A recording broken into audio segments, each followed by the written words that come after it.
sentiment, William T, que ces migrants, un peu partout, en France notamment, ou en Europe, sont de nouveaux pourvoyeurs de violence ou de délinquance, puisque là, on a vu très clairement des affrontements en groupe avec les forces de l'ordre. Il faut adresser un message qui est très clair. C'est pas parce que vous êtes migrant, que vous avez vécu une détresse économique, des guerres, etc., que vous avez le droit de foutre le bordel en France.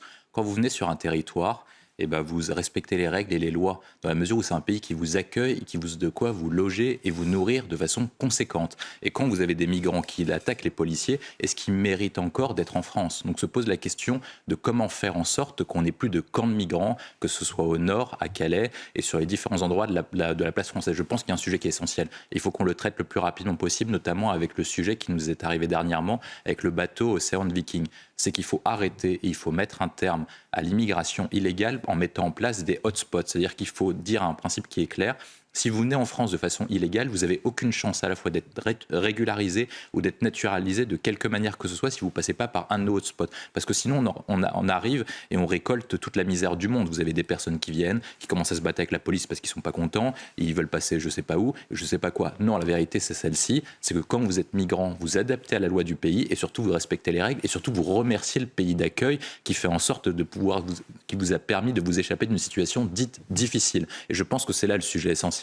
C'est que vous avez des personnes qui viennent, qui pensent qu'ils ont tous les droits du monde, notamment parce qu'on a pratiqué une culture de l'excuse, notamment en disant oui, quand vous êtes migrant, vous avez des difficultés, etc. Et je pense que c'est là le sujet essentiel. Quand vous voyez des images comme ça, vous voyez des policiers qui se font casser par des migrants. Et pourquoi ils cassent des policiers?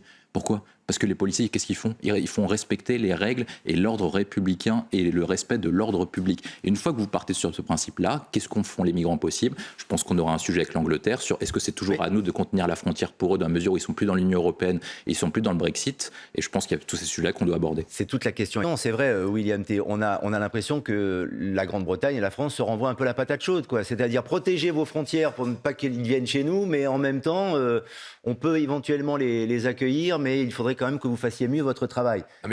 On marche sur la tête, en effet. Il y a deux sujets. Un, c'est ils n'auraient jamais dû être en territoire français. Eh oui. C'est le premier point. C'est que déjà, normalement, ils n'auraient jamais dû être là. Ça, c'est le premier point. C'est pourquoi est-ce qu'ils sont arrivés ici?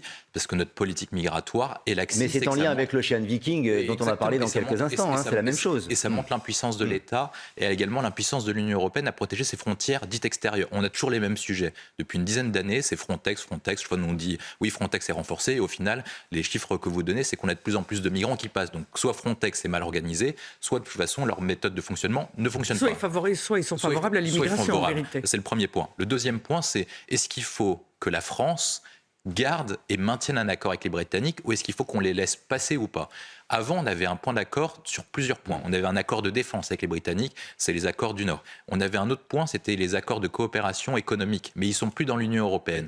Ensuite, après, la Grande-Bretagne était un allié de la France au sein du Conseil européen, ce qui n'est plus le cas désormais vu qu'ils ne sont plus dans l'Union européenne. Je pense qu'on a un sujet essentiel, c'est pourquoi est-ce que la France doit continuer à être sympathique et être bienveillante à l'égard de la Grande-Bretagne, dans la mesure où, oui, eux ne le sont pas avec nous. On a vu des points de désaccord entre Boris Johnson à l'époque et Emmanuel Macron, avec sa successeur Liz Truss qui est partie au bout de 45 jours et Emmanuel Macron, et on ne connaît pas les rapports entre Rishi Sunak et Emmanuel Macron. Mais de toute façon, est-ce que la Grande-Bretagne et la France ont des intérêts en commun pour que nous, on se permette de garder ces personnes-là sur notre territoire, surtout qui veulent partir? C'est un des points essentiels. Et je pense que le point, c'est de soit revisiter l'accord et donc ils augmentent leur participation financière pour permettre à la France de pouvoir garder ces personnes-là ou les reconduire à la frontière, soit, deuxième point, on les laisse passer et on dit, voilà, ils veulent aller en Grande-Bretagne, allez à l'Eldorado, allez-y. C'est un vrai sujet de politique. William T, en quelques mots, il est difficile de dire s'ils sont un danger pour la France dans l'immédiat ou à l'avenir.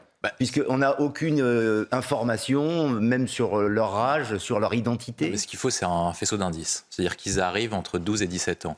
Ils n'ont pas été scolarisés en France. Ils ne connaissent pas le modèle économique français et comment ils pourraient s'intégrer dans les années à venir. Ils ne parlent pas la langue non plus. Ils ne parlent pas la langue non plus. Donc que le moyen, ils s'intègrent économiquement, culturellement et sur le plan civilisationnel au développement du pays d'une manière que ce soit. Et si par cas, ils ne s'intègrent pas, qu'est-ce qu'ils vont faire ensuite? Ils vont se regrouper dans les associations communautaires, comme on l'avait décrit avec François Pupponi. Et ensuite, après, ils peuvent tomber éventuellement sous la facilité certains types de trafics et certains types de crimes organisés. Et c'est ça le sujet essentiel, c'est qu'en fait on ne décide pas, et c'est là le point essentiel, c'est quelle politique d'immigration on veut. Et vous abordiez un point tout à l'heure, c'était sur la question de la politique européenne. Vous preniez la France, le sud de la France, l'Italie, etc.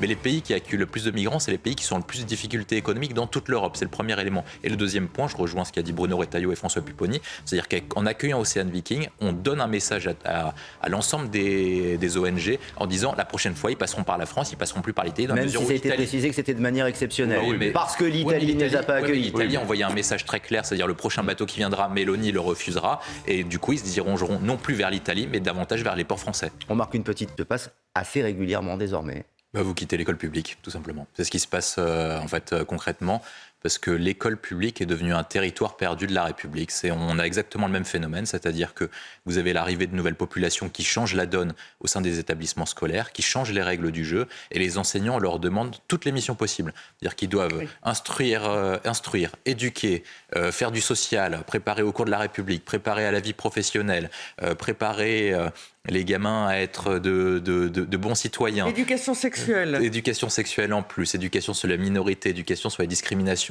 Comment vous voulez, dans ces conditions et avec autant de priorités, qu'un gamin arrive à terminer son cursus primaire et secondaire dans de bonnes conditions pour arriver dans la vie professionnelle ou dans l'enseignement supérieur, c'est quasiment impossible. Et surtout, on a toujours la même logique, pareil que pour les territoires perdus de la République. C'est-à-dire que plutôt que de changer de logiciel, changer de paradigme, quand on a un peu de peine, quand il y a une petite manifestation d'enseignants ou quand il y a un fait divers, on rajoute un peu d'argent pour dire l'État a fait quelque chose. Mais la vérité, c'est qu'on ne s'attaque pas au fond du sujet. Le fond du sujet est le suivant, c'est que l'école publique française est suffisamment dotée en termes de moyens financiers. Le problème, c'est la question du logiciel, en fait, idéologique que vous appliquez. Et tant que vous ne changez pas, vous pouvez changer tous les ministres de l'Éducation nationale, depuis 20 à 30 ans, c'est toujours la même affaire. On dégringole au niveau des classements. Il y a une menace islamique et islamiste dans les écoles de la République. Et ensuite, après, vous avez des personnes qui ne peuvent plus enseigner dans la mesure où, de toute façon, quand vous enseignez, vous êtes contesté dans votre autorité, dans la mesure où les enfants contestent de plus l'autorité du professeur. Comment vous voulez enseigner dans des conditions, les parents font un calcul rationnel, ils se disent on va mettre notre gamin en école privée, et donc du coup les meilleurs gamins partent en école privée, et vous vous retrouvez avec les plus mauvais en école de la République. Et c'est ce qui se passe, et du coup vous avez un véritable chantier, mais ça se passe exactement sur les territoires perdus de la République, c'est-à-dire que les meilleurs éléments ont quitté les territoires perdus de la République, et au final vous avez un territoire à l'abandon, une école publique à l'abandon, et ce qui sera insuffisamment doté dans la mesure où il y a un moins bon consentement à l'impôt. Ils considèrent que ça sert à quoi de payer des impôts pour avoir une école publique de médiocre qualité. Ludovine de la Rochère. François, et après, la laïcité, ce sont les provocations verbales. Ah oui, non, mais moi je pense que 730 signalements, c'est très faible. Et je pense Vous pensez qu'il y en a plus ? Je pense qu'il y en a beaucoup plus, c'est évident en fait. Parce qu'en fait, quand vous allez dans une école, et quand vous êtes amené, je pense comme François Pupponi dans les écoles, quand un professeur fait un signalement, il faut qu'il le soumette à un chef d'établissement. Ce que dit le chef d'établissement, c'est de dire attention, si par cas tu soumets le signalement, on va se retrouver avec les grands frères devant l'école, tu vas te faire tabasser à la sortie, donc retire ton signalement, comme ça on évite un problème. Et on est parti sur une doctrine de pas de conflit, pas de vague. C'est-à-dire qu'il faut que les professeurs se couchent dans certains quartiers et dans certains endroits pour éviter toutes les problématiques. Parce que ce qui se passe, quand un professeur arrive comme ça, il fait un signalement, il dit telle tenue n'est pas correcte et n'est pas en conformité avec la législation française. Et la fille ou le garçon va se plaindre, il va appeler ses grands frères, ils vont se retrouver devant la sortie, le chef d'établissement va dire je veux pas d'émeute dans mon truc parce que de toute façon il a besoin d'un bon poste en sortie, il espère sortir de l'établissement pour aller dans un meilleur établissement, et donc le professeur se fait lâcher. Et ça se passe tout le temps comme ça, dans le primaire, dans le secondaire, voire même parfois dans certains établissements d'enseignement supérieur où les professeurs se couchent, soit par conformisme en vue de leur carrière, soit parce qu'ils se couchent devant l'idéologie. Et je pense que le sujet essentiel c'est celui-ci, c'est que quand vous avez un point offensif, vous avez un discours offensif en face. Il ne faut pas que la France soit en défensif et soit faible. Il faut tenir le même discours offensif, voire contre-offensif, pour pouvoir riposter par rapport à ces personnes-là. Et tant que vous ne tenez pas ce type de discours et vous ne mettez pas des lignes rouges en disant ça c'est interdit, ça c'est interdit, ça c'est interdit, et vous respectez cet interdit, de toute façon les personnes vont s'engouffrer, vont aller toujours plus loin, et c'est la règle classique. Je vous laisse conclure en quelques secondes pour qu'on passe à un autre sujet. C'est que ça n'est plus seulement dans certains quartiers, vous évoquez les quartiers. Ça devient quasiment partout maintenant. En réalité, c'est partout. Il faut être dans le cadre privé ou dans le cadre public. Là aussi, je pense que dans cette enquête qui risque de durer longtemps, William T., beaucoup vont se renvoyer la balle et la responsabilité. Oui, évidemment, c'est toujours le cas. Mais de toute façon, c'est toujours pareil quand il faut financer quelque chose qui n'est pas rentable sur le plan économique. C'est-à-dire que vous aurez les propriétaires qui vont dire nous, est-ce que ça vaut le coup d'investir dans la mesure où on récupère de l'argent? Est-ce que ça nous permettra d'avoir plus de rentabilité, plus de loyers, etc. et donc plus de revenus commerciaux? Les deuxièmes, c'est est-ce que les pouvoirs publics vont vouloir investir dessus alors qu'ils sont déjà sur le plan de difficulté incroyable sur le plan économique, notamment les collectivités territoriales avec les différentes baisses des DGF, etc. Et après, troisième point, il reste l'État. Et je pense que c'est là où il y a un point essentiel où on peut jouer un levier. Le coût d'une politique de logement en France en 2020, ça a coûté 50 milliards d'euros. Et les gens se posent naturellement comme question, qu'est-ce qu'on a fait avec 50 milliards d'euros de coût de politique au logement 80. Même plus. Bah, si vous êtes à 80, moi j'ai 47,1. Non, mais pardon, excuse-moi. Ouais. Non, ça coûte pas, ça rapporte 40 milliards. Ah non, la politique du logement, ça coûte 40 milliards au budget de l'État. Mais ça rapporte 80 en taxes et autre chose. Oui, mais en taxes, etc. Ouais, mais le coût est rentable.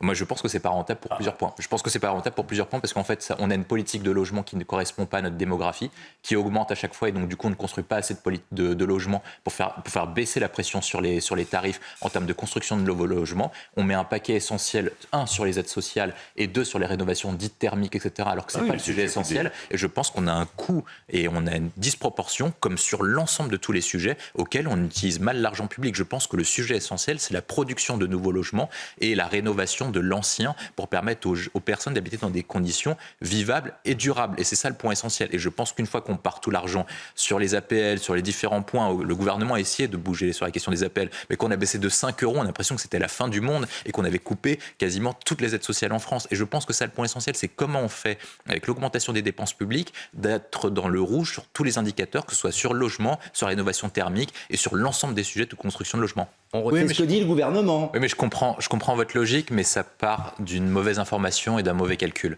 Les personnes se disent, oui, pour remplir les objectifs écologiques, il faut réduire notre consommation de carburant. Seulement quand on prend les statistiques depuis les 2 chocs pétroliers de 73 et 79, à chaque fois que la France a consommé moins de carburant, on est rentré en période de récession économique parce que la consommation énergétique est intimement liée à notre activité économique. Donc ce que demandent les personnes qui sont en faveur des mesures écologistes, que j'appelle moi des ayatollahs, c'est une politique de décroissance. Et une politique de décroissance, ça veut dire quoi ? C'est-à-dire moins de revenus pour la classe moyenne, moins de revenus pour les classes populaires et donc moins de recettes pour l'État. Et ensuite, à la fin, il faudrait que l'État paye encore pour que les personnes restent au chômage. Et comment on fait ? On arrive sur un cercle sans fin. On arrive petit à petit sur un déclassement économique, une éventuelle récession en 2023 et en 2024. Moi, je pense que le gouvernement doit maintenir et doit forcer Total à maintenir les aides, non pas de façon à 50 centimes ou pas. Ils doivent essayer d'avoir un objectif de prix sur les différents carburants, gasoil 98 et 95, pour inciter à la consommation et à l'activité économique. Parce que si les personnes vont travailler, on n'a pas les indemnités chômage à payer. Et donc, au final, c'est assez rentable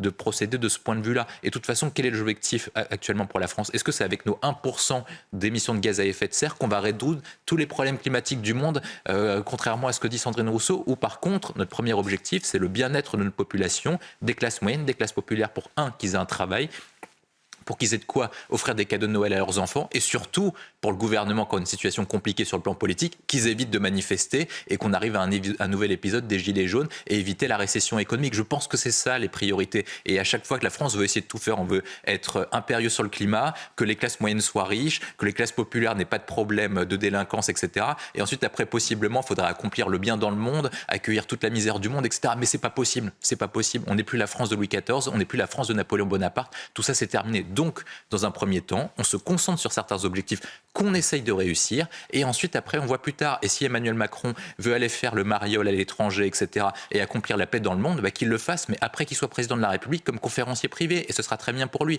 Mais actuellement, l'objectif pour la France, c'est la priorité, c'est les classes moyennes et classes populaires, et ça commence par le carburant. C'est la fin de l'abondance. Non, mais fin de l'abondance, oui, mais fin de l'abondance, je pense que les classes moyennes et les classes populaires, ils n'ont jamais eu l'abondance. La formule d'Emmanuel Macron, il y a quelques semaines, en effet. On peut comprendre aussi qu'il y ait ces hausses, le retour à des prix qui correspondent un petit peu plus à une forme de normalité vue par le gouvernement, vue de l'État, Ludovine de la Rochère, parce que la poche n'est pas extrêmement profonde non plus, quoi. On ne va pas pouvoir accompagner ou aider les gens, les Français, pendant des semaines et des mois. Secondes dessus. On dit que ça coûte très cher, mais au final, l'État augmente ses recettes, d'une part avec l'augmentation des prix et donc du coût de l'inflation, donc les recettes de l'État augmentent en parallèle, et surtout la question, c'est pas est-ce que ça coûte cher, c'est est-ce que ça coûte plus cher de payer les aides au carburant que d'avoir des types qui soient au chômage et qui aillent pointer aux ACD. Quelle est la réponse ? Et je pense que la réponse est non.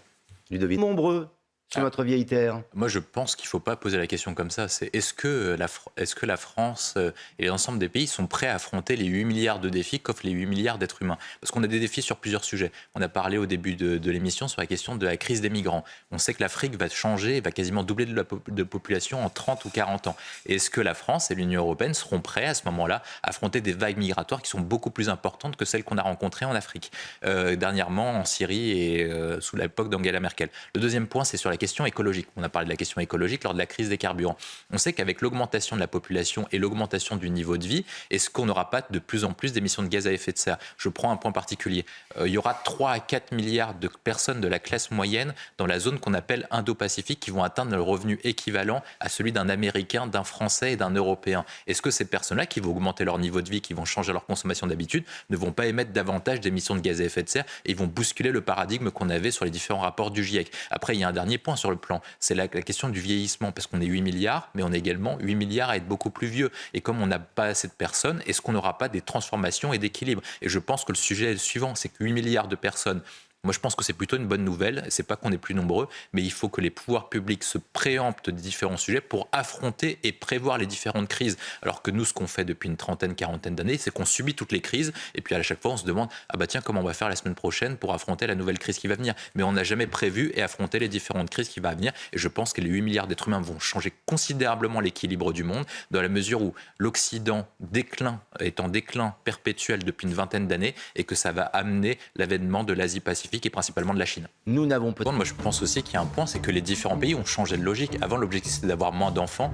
Et il y a certains pays, notamment comme la Chine, qui sont revenus sur la politique de l'enfant unique et qui utilisent le nombre et la démographie comme un objectif de puissance afin de devenir premier pays et de devenir le pays le plus important de leur zone spécifique. La natalité, c'est une puissance à tous égards.